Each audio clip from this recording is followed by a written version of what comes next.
about, and we are going to talk about Task 8 and Task 10 of Lesson 6 Module 4 from the K-12 Grade 9 English curriculum. Assign Task 8 and Task 10 for the Module 4 Lesson number 6 of the K-12 Grade 9 English curriculum. So Task 8 is all about actually immersing into the author's craft. So what are the students going to do in here? So it says here that the students are going to discuss among themselves in a group the 8 questions given,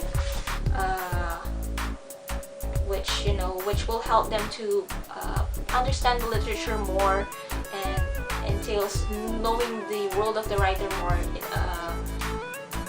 In other words, knowing the style of the writer and incorporating that style into his work, and basically knowing where the writer is coming from, and then and from that knowing more about the work. So the students are actually kind of given a privilege to know the author more, to comprehensively understand the play or the text given, which is The Death of a Salesman by Arthur Miller. So it says here that in your group, discuss the answers to the following questions and then choose a reporter to present them in class for further comments.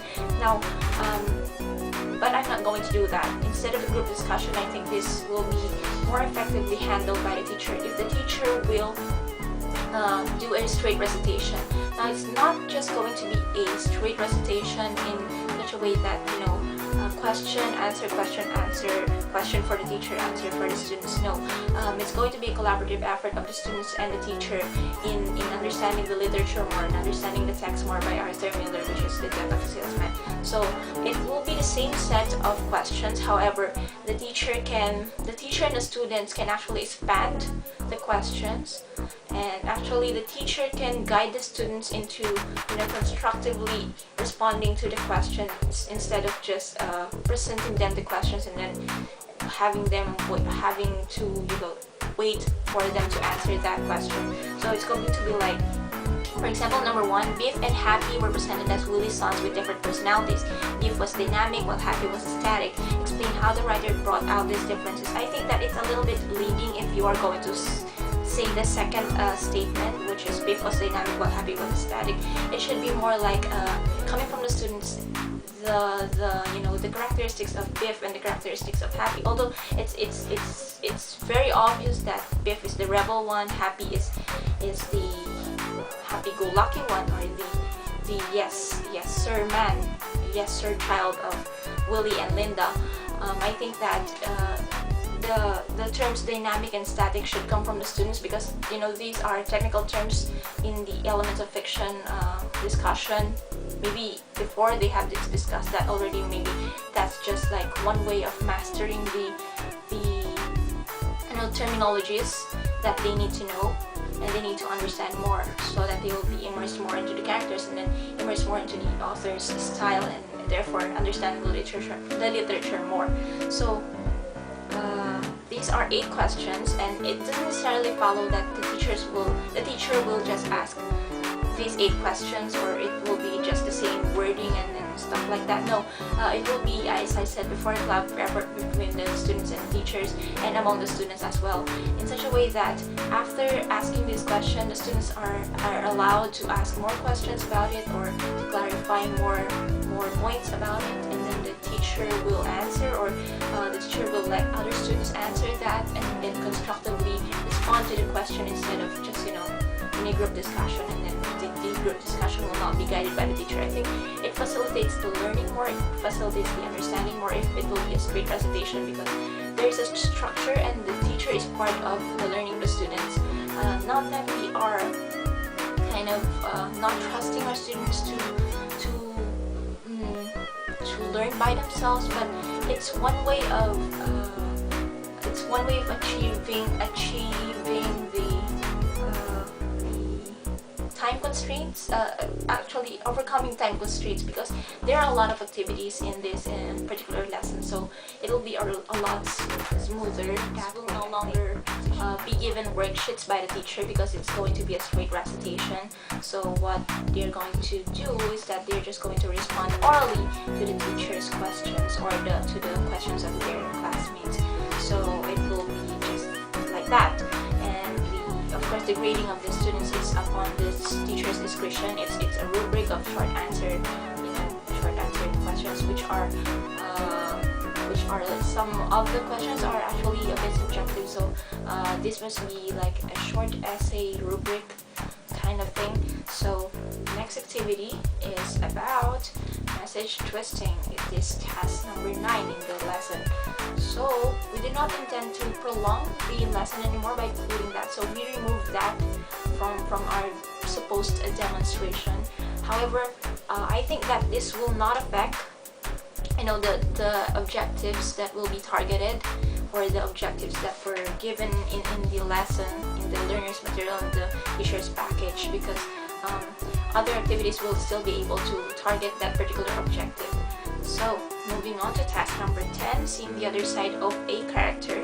So the students will be grouped. So because we were not able to group, or we did not actually group them in the previous task number 8, immersing to the author's craft, so we are going to group the students now.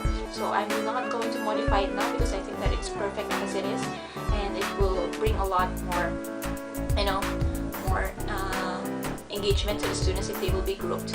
And then they will have to choose the best actor or actress in their group to reenact the statement of Biff, which is I stopped in the middle of that building and I saw the sky. I saw the things that I love in this world. Instead of being the rebel child in this particular statement, they are going to assume the character of a loved child or a loved son of Willie and Linda, of course. So from that acting, so it's not the main course actually of the activity, even though it's part of the activity, the acting, but each of the groups will have a representative to act themselves out as if they are Biff, the loved child or son. What will be graded, or what will be observed more, or what will be focused on more by the teacher is the observations part, which is the reenactment, the feelings and the thoughts of the students, as well as the realization of the students. So in here, the students will evaluate the reenactment of their classmates. So what they're going to do here is that they are going to respond to their classmates acting. How? They are going to do this in an oral manner, but at the same time in a very structured manner, in such a way that each of the groups will be given an actor from another group, and then this actor from another group will be evaluated by another group instead of the home group of that particular student. So that will be a lot objective and no room for questions or like that. So in the reenactment, they are going to describe the acting, dialogue, facial expression, and gestures of the actor or the actress. In the feelings and thoughts, facts, what did you feel and think after watching the reenactment? So basically very subjective questions. In the realization part, what did you realize after watching the reenactment? So students will be given a worksheet, which I will be linking in the description box below. So just click the link if you want to see it. So this time they will be given this so that they will be able to see what they are really reacting to, what they are evaluating to, and of course rubrics should be given also at the same time. The completeness, the accuracy, same time. If they are watching the same actor that I'm watching, so those are the things that they should know. Now, actually, the focus of the task here is that it's not really the acting, as I said before. It's the reaction of the students. So seeing the other side of the character is like an activity that evaluates the reaction instead of the action of the students. So in here, the reactions of the students or the observations of the students will be the one which will be evaluated by the teacher. How? Because we are going to the language focus or the language lesson of this particular lesson, the whole lesson. So So it's going to be going to this description words, right? So the adjectives and the adverbs, those are the words which modify other words in a sentence. So we are going there to the language lesson. So the observations are actually can be guided by the suggested adjectives, which I will be also linking below. And I will also be distributing to the students. So it can be boring, comical, confused, dramatic, dreadful, dull. Of course, it will be a lot interesting if the teacher will require the students to actually do it in his, express themselves using complete sentences, because what are they really, modifying in a particular sentence or in a particular utterance if they're not going to use a complete sentence. So it's a lot better that way, I think. So for example, instead of just saying unpretentious, they might answer in their written worksheets, and later on will be orally presented. The acting was unpretentious. So what was unpretentious? The acting. So that's basically how the discussion will go, how the activity will go. So you are going there, but at the same time there is a smooth transition from the acting of the students to the reaction of the other classmates or the other students, and then from those reactions you are going to get the language lesson.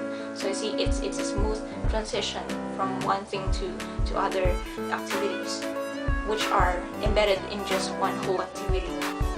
So next is after that, actually it's a little bit of a there's a little bit of a jagged line, because it's not as smooth as it should be, because we are then going back again to the literature lesson, which is all about one of the themes of the story, The Death of a Salesman, is obviously about death. So it's about dying. So a parallel text, I think, from the lesson is Death with Dignity, How Doctors Die, and this will be discussed more on the other task, on the other to the next task, which will be further elaborated by Arisa May,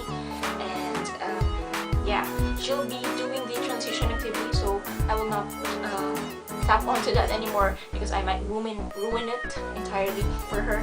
So from the theme of dying in The Death of a Salesman will be connected to another article, which is Death with Dignity, How Doctors Die. So basically that's it. Task 8 and Task 10 are the only ones that I am concerned about here.